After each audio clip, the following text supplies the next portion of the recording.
नमस्कार। अक्सर ऐसा लगता है ना कि इन्वेस्टमेंट की दुनिया थोड़ी उलझी हुई है।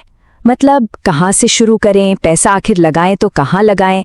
तो आज हम इसी उलझन को सुलझाने वाले हैं और वेल्थ बनाने के लिए एक बिल्कुल साफ step by step road map तैयार करेंगे। तो चलिए सबसे पहले एक बहुत ही बुनियादी बात से शुरू करते हैं। देखिए, पैसिव इनकम कोई जादू नहीं है। ये तभी बनती है जब पहले से एक मजबूत नींव, एक बेस तैयार किया गया हो। ये सब सही तैयारी का ही नतीजा है। तो आज के हमारे सफर में हम इन 5 पड़ावों पर रुकेंगे। सबसे पहले समझेंगे कि वेल्थ की नींव कैसे बनती है, फिर देखेंगे कि अपना पैसा सुरक्षित कैसे रखें, उसे बढ़ाएं कैसे, और हाँ, वो कौन सी सबसे बड़ी गलती है जिससे हर नए निवेशक को बचना ही चाहिए। देखिए, रिटर्न के बारे में सोचने से भी पहले जो सबसे जरूरी काम है वो है रिस्क को मैनेज करना। इसे एक पिरामिड की तरह समझिए। अगर नींव ही कमजोर होगी तो ऊपर कितनी भी बड़ी इमारत बना लो, वो ढह जाएगी। बस यही हमारी वेल्थ की नींव है। तो सवाल ये है कि ये मजबूत नींव बनती कैसे है। इसके 3 बहुत जरूरी हिस्से हैं जिन्हें हम नजरअंदाज नहीं कर सकते। सबसे पहला, टर्म इंश्योरेंस, जो परिवार को सुरक्षा देता है।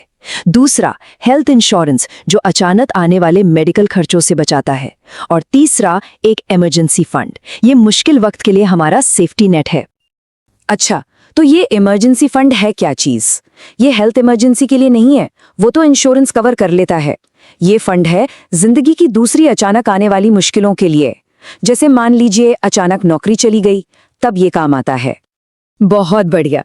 तो अब जब नींव मजबूत हो गई है तो हम पिरामिड में एक लेवल ऊपर चढ़ सकते हैं।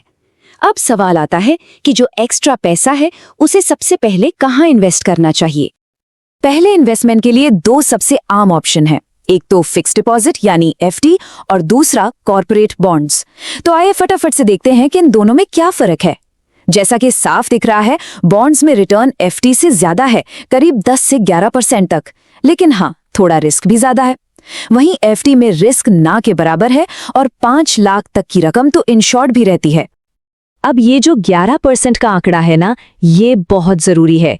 ये दिखाता है कि थोड़ा सा कैलकुलेटेड रिस्क लेकर पैसा ट्रेडिशनल तरीकों के मुकाबले कहीं ज्यादा तेजी से बढ़ सकता है। तो सुरक्षित निवेश की बात तो हो गई। चलिए अब पिरामिड में थोड़ा और ऊपर चलते हैं, ग्रोथ लेयर की तरफ। ये वो ऑप्शंस हैं जहां पैसा तेजी से बढ़ने की उम्मीद होती है, पर हाँ, साथ में रिस्क भी थोड़ा बढ़ जाता है। यहां पर एक बहुत ही दिलचस्प फर्क सामने आता है। जब कोई म्यूचुअल फंड या स्टॉक में पैसा लगाता है तो वो असल में किसी बिजनेस का, देश के ग्रोथ का हिस्सा बन रहा होता है। वहीं दूसरी तरफ सोना किसी बिजनेस में नहीं, बल्कि अस्थिरता के खिलाफ एक तरह का बचाव है, एक इंश्योरेंस जैसा। दोनों का मकसद ही बिल्कुल अलग है। और बात जब रियल एस्टेट की आती है तो यहाँ राय और भी ज्यादा सख्त है। कहा जाता है कि आम निवेशकों के लिए ये एक मुश्किल सौदा है।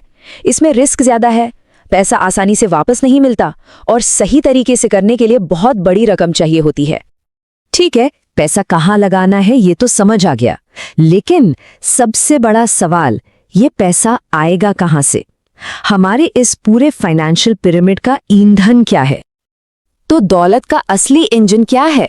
जवाब बिल्कुल साफ है, एक्टिव इनकम, यानी जो सैलरी या बिजनेस से कमाई हो रही है। जीरो से पैसिव इनकम नहीं बन सकती। इसलिए सबसे पहला लक्ष्य होना चाहिए अपनी कमाई बढ़ाने पर। अपनी स्किल्स में इन्वेस्ट करें, क्योंकि कोई कितना बचाएगा और कितना इन्वेस्ट करेगा ये सीधा सीधा इस बात पर निर्भर करता है कि वो कमा कितना रहा है। यही असली सुपर पावर है।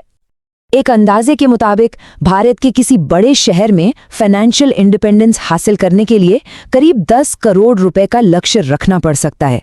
अब ये आंकड़ा बहुत बड़ा लग सकता है और यही बात इस पर जोर देती है कि इस सफर के लिए एक मजबूत और लगातार बढ़ती हुई एक्टिव इनकम कितनी ज्यादा जरूरी है। और आखिर में चलिए बात करते हैं उस एक सबसे बड़ी गलती की जो ज्यादातर नए निवेशकों को रास्ते से भटका देती है। ये एक बहुत जरूरी चेतावनी है। तो वो सबसे बड़ी गलती क्या है? वो है गलत उम्मीदों के साथ शुरुआत करना। अक्सर लोग आईपीओ की धूम धड़ाका देखकर मार्केट में आते हैं, ये सोचकर कि रातों रात अमीर बन जाएंगे। वो इसे इन्वेस्टमेंट की तरह नहीं, लॉटरी की तरह देखते हैं। और यही सोच, जल्दी और आसानी से पैसा बनाने की ये उम्मीद, फेलियर का सबसे पक्का रास्ता है। तो ये पूरा नक्शा अब हमारे सामने है, नींव बनाने से लेकर ग्रोथ तक। अब सवाल ये है कि इस नक्शे पर अगला कदम कहाँ होगा।